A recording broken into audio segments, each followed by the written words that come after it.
आपके बच्चे को कोई कुरान पढ़ा दे तो आप सारी जिंदगी उसका एहसान मानते हैं। सैयदी आला हजरत ने तो उम्मत का ईमान बचाया। तो आला हजरत रहमतुल्लाह ताला अलैह के नाम पर ऐसे बोलें, मुंह खोलें, नारा इधर लगे हाजिरी उधर लगे, इश्को मोहब्बत इश्को मोहब्बत, ओ इश्को मोहब्बत इश्को मोहब्बत। अल्लाह अकबर। आला हजरत रहमतुल्लाह ताला अलैह की जाते ग्रामी ने आपने फरमाया कि हुजूर के लिबास को मिट्टी लग जाए तो गंदा नहीं कहना, तो फिर क्या कहना है? फतवा रज़विया शरीफ पढ़िए, मफ़हूम है।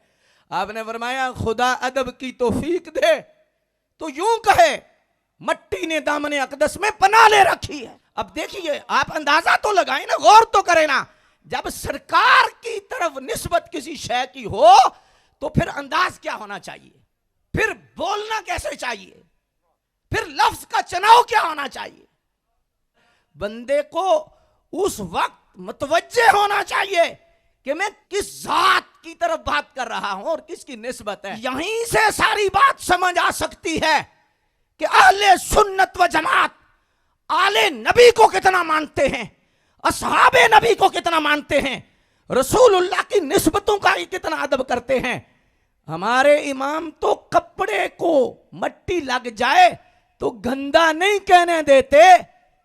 सैयदा ज़हरा के हवाला से, मौला अली के हवाला से, हुजूर के वालिदैन के हवाला से, और अगर मैं बोलूं अगर कपड़े को मट्टी लगने के हवाला से भी तरबियत कर रहे हैं तो सैयदा आयशा के दुपट्टे का क्या मकाम होगा, सहाबा के बार का अदब और एहतराम क्या होगा।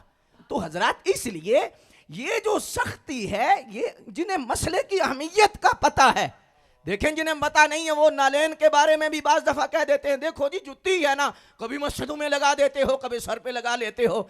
लेकिन जिन्हें पता है वो क्या कहते हैं, सर पे रखने को मिल जाए नालेन हुजूर तो फिर कहेंगे ताजदार हम भी